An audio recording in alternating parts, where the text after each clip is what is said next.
Halo Cinekrip, bertemu lagi bersama saya Indra dan Nita. Oke, kali ini kita akan membahas sebuah film horor di 2021 ini ya. Yang judulnya Jangan Sendirian. Jangan Sendirian. Makanya saya berdua sama Nita.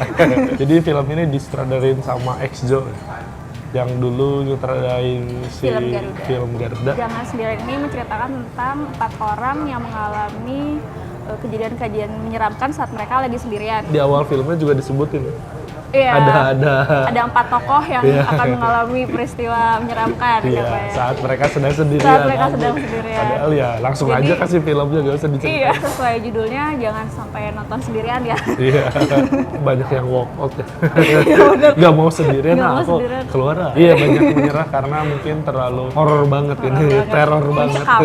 Film ini ada 4 cerita, 4 judul dalam film ini. Yang pertama adalah Villa Bougainville, kemudian yang kedua ada Lantai 12, yang ketiga ada Jungle Beach. Terus keempat ada Underpass. Dan kelima ada 5 juga. Ada kelima.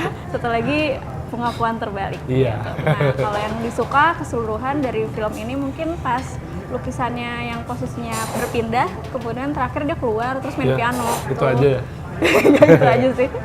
Itu menarik. Oh ya, sama ini sih musik lagu daerah pas di Lantai 12. Cuma scene openingnya aja yang mobil sangat cukup menjanjikan ya iya, di awal. Di awal, aduh kayaknya ini bau-bau designing.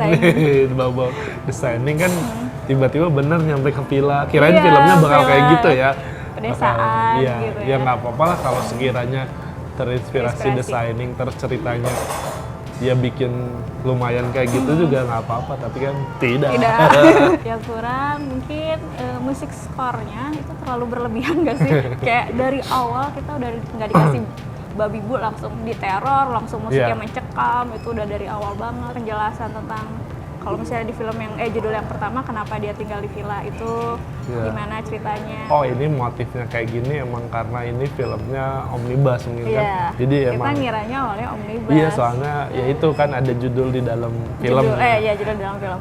Terus kan ya udahlah kalau misalkan emang omnibus pas beres Villa Bougainville saya ya udah mungkin kita udah selesai dengan satu cerita. Iya, tujuannya emang buat ngasih teror aja. Jadi misalkan kalau kalian nonton film horor ya si Exjo ini mau ngasih film-film omnibusnya tuh dari langsung di tengah terornya aja ya. Jump scare yang iya kan kayak nyaman gitu. Kayak yang si di Villa Bougainville aja dari dia buka pintu mobil terus kakinya turun itu musiknya udah langsung musik horor aja. Scoringnya udah mencekam. Keran air berubah jadi darah. Tapi muka seram di dalam. Tapi nggak baik kalau kamu udah tahu itu air darah. Terus kan kamu cewek kan pasti tinggal aja pasti nggak mau dan disentuh gitu disentuh terus ini darah. Kita yang nonton juga pasti tahu ini niatnya buat darah kan. Emang ada yang nonton itu mungkin air PDAM jelek kan tidak mungkin. Airnya merah gitu. Iya, masa air PDAM-nya red velvet naik tangga keras. Pengennya gitu tuh mulang gitu, tapi kan ya nggak sampai soalnya malah dia sebutin loh kok di sini lagi. Kita juga tahu ini banyak banget penegasan yang diulang-ulang gitu. Iya, mungkin visualnya udah cukup sih. Secara visual memang tidak mengiyakan kalau itu. Karena itu mungkin iya, jadi just in case. jadi nggak kelihatan kayak ini tangganya ulang-ulang ya udahlah dibilangin aja. Emang ada orang yang penjaga villa itu ngetoknya kayak gitu. Iya, terlalu ini itu ya. kayak yang debt tapi collector ternyata kan nagih hutang. ternyata beneran mangnya gitu kan, bukan hantu justru yang padahal biasa aja kalau gitu ngetoknya. Iya, itu kayak debt collector, Anda bayar, kalau tidak rumah ini disita. Terus yang hutang lebih galak dibunuh. Yang disuruh ngeliat ke jendela juga kan, ngapain harus pakai teropong. Jauh banget kayaknya dari jendela ke. Kayak ngakalin banget itu. Ayo lihat ke jendela, wah ada teropong, kayaknya pakai teropong aja emang. Biar kayak di villa. Ya maksudnya emang kalau ngelihat gitu doang iya bisa sih sebenarnya, karena jaraknya juga nggak jauh ya. Di film pertama saja udah gitu, tapi untungnya diakhirin dengan brutal, lumayan brutal ya. Dan kita nganggapnya omnibus juga ya kan. Saat itu. Terus dilanjut di Lantai 12. Masih nyangkanya kalau itu nggak berkaitan ya. Iya, soalnya tiba-tiba pas cutnya ke Lantai 12 tuh emang lah kok ini jadi animasi gitu ya. Oh iya. Kurangnya di yang Lantai 12 itu kayak misalkan kamu kalau ada bos nih, kamu lagi presentasi kan nggak mungkin sendirian kan, kamunya pasti ada teman yang lain kan.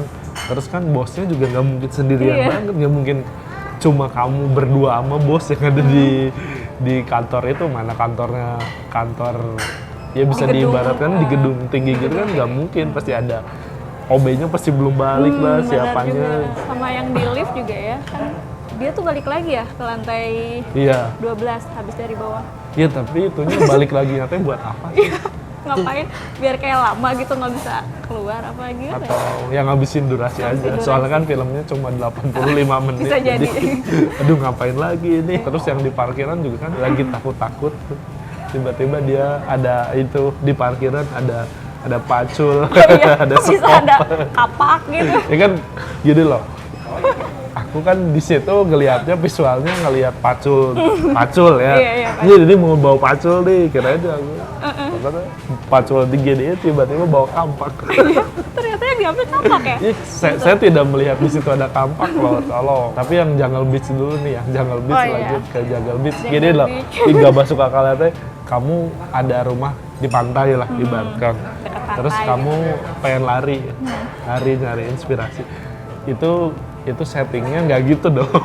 Setting pantainya aja di jalan raya, itu jalan mobil loh, bukan jalan buat lari. Trek buat olahraga, iya bener. Di antah berantah lah, ibaratkan ada anak kecil nangis kan, tidak mungkin dong kamu membantu dua anak kecil lagi.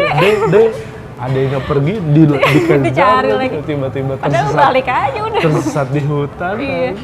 Tiba-tiba laptopnya nyala sendiri, ngetik sendiri. Itu sih ngeluarin kayak makhluk lumayan ya kalau dibanding sama yang cerita sebelumnya mah ya. Ini iya, soalnya di cerita bentuk-bentuknya yang lumayan. Bougainville sama lantai 12 masih makhluk biasa lah, karena kalau di Jungle Beach ini kayak makhluknya udah hutan. Iya, di sini tuh si sinopsisnya teh ngetik terus divisualkan. Detik divisualkan kan, kita dengan baca cerita itu kita udah tahu kayak diperjelas gitu. Jadi itu tuh bukan sinopsis loh. Kalau sinopsis tuh misalnya ada seorang gadis sedang berlari. Itu mah cerita aja. Iya, gitu. Sedang berlari di hutan. Cerita utuh. Dan tiba-tiba terjadi sesuatu. Nah, gitu sinopsis kan seperti itu. Ini mah sinopsis. Tiba-tiba gadis ini berlari. Saat berlari tiba-tiba ini. Wah, itu mah alur cerita si filmnya sendiri. Kirain yang nulisnya siapa? No-Name. No-Name, iya bener-bener. Itu kan yang paling ditunggu ya, terakhir pasti ketik No-Name. Padahal kan bagusnya kalau misalnya ya ceritanya lanjut aja, tiba-tiba ada di laptopnya udah jadi ceritanya yang sama kayak itu. Oh iya benar. Ternyata ditulis sama anak kecil itu ya. Karena bonekanya ada di gitu atau mungkin selama ini film Jangan Sendiri ditulis sama anak kecil. Bisa jadi dia ternyata. Sungguh. Terus yang Underpass juga anjing. Underpass randomnya tuh kayak itu capek nontonnya. diserang sesuatu makhluk. Tiba-tiba ke mobil kan, kirain kita bawa kunci, bawa apa? Bawa samurai. Terus pistol. Ini pas bawa samurainya itu yang ngelawan Jedi. Tiba-tiba diambil itu sungguh ini ada apinya. Ini makhluknya Star Wars banget. Ya itu hanya kuntilanak bisa ditembak. Dan ternyata mimpi gitu, paling kesel itu jurus yang tadi di awal film juga ada, kayak ternyata mimpi. ada mimpi. Terus mungkin di sini kan dia ngirim jangan sampai tertidur. Sampai tertidur, terus tidur mimpi lagi ternyata itu kan. Kamu diserang Freddy Krueger. Paling ngaco tuh itu yang pengenalan si Om Broto. Tuan Broto aja. Dari Today's Entertainment aja. Itu profilnya. Iya bro, sengaco-ngaco. Itu kayak buatan anak SMP kali. Bumper aja. Kalau film pendek yang buat di YouTube sih ya kalau kayak gini ya nggak apa-apa lah, tapi ini film bioskop tolong selama ini meneror tuh ya Om Broto. Ya walaupun kenapa Om Broto ya kita tidak tahu, terus tiba-tiba saat kita udah nih, terus ada berita orang Aji Wicaksono. Anjing siapa tuh? Kirain orang yang di Today Entertainment. Bukan. Iya. Mirip ya soalnya. Ini ngapain ini? tiba-tiba jadi narsum, dia mengaku kalau semua itu harus diselesaikan gitu ya. Saya tidak akan membuka di sini. Terus tiba-tiba muncul kode, ini kode apa? Iya, kode naon sih? Terus tiba-tiba ada anak kecil diculik. Genderuwo. Putri, Tuan Putri. Terus cutnya ke iblis, iya Tuan Putri. Ini mau dibawa kemana film ini, tolonglah. Mungkin kalian tonton sendiri saja ya, jadi biar kalian berharap filmnya ada lanjutannya. Biar nggak kayak kita nontonnya, apa ini? Gitu. Langsung aja ke skor nih. Skornya dari aku 5/10. Oh, 5 tuh karena dari ceritanya kali ada 5 judul. Ada 5 judul dalam satu film. 3 saja ya. Atau mungkin 2 lah, 2,5 lah. 2,5 lah untuk. Buat apa tuh 2? Untuk 5 dibagi 2. Oh, 5 dibagi 2, oke. Ya itu mungkin kalau kalian bikin film setan teror dengan iblis, itu tuh udah ada standar yang sama itu loh, udah dikasih sama sebelum iblis menjemput gitu. Ya segitulah ibaratnya segitulah. Kalau kalian udah nonton, menurut kalian bagaimana filmnya ya? Coba ceritakan. Subscribe, like, dan komen di video Cinecrip. Jangan lupa follow Instagram Cinecrip ya, dan sampai jumpa di video-video berikutnya. Bye.